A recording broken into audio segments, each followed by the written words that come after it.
Part of what the research will be looking at is how bias response teams work. There's been a lot of legislation that has actually modified or necessitated modification of how those teams operate.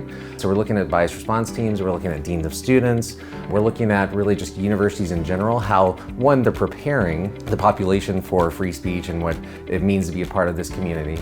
But then two, when incidents do happen, how best to respond to those incidents and make sure that we're both protecting free speech, but really attempting to restore the harm that was done or address the harm that was done while creating the climate and culture that we hope for as universities.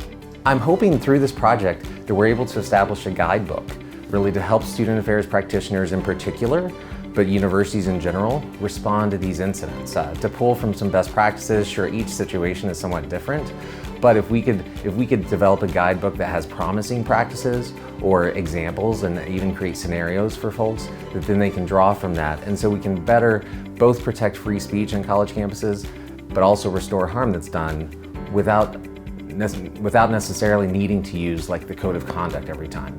But really, how can we address these harms while protecting free speech?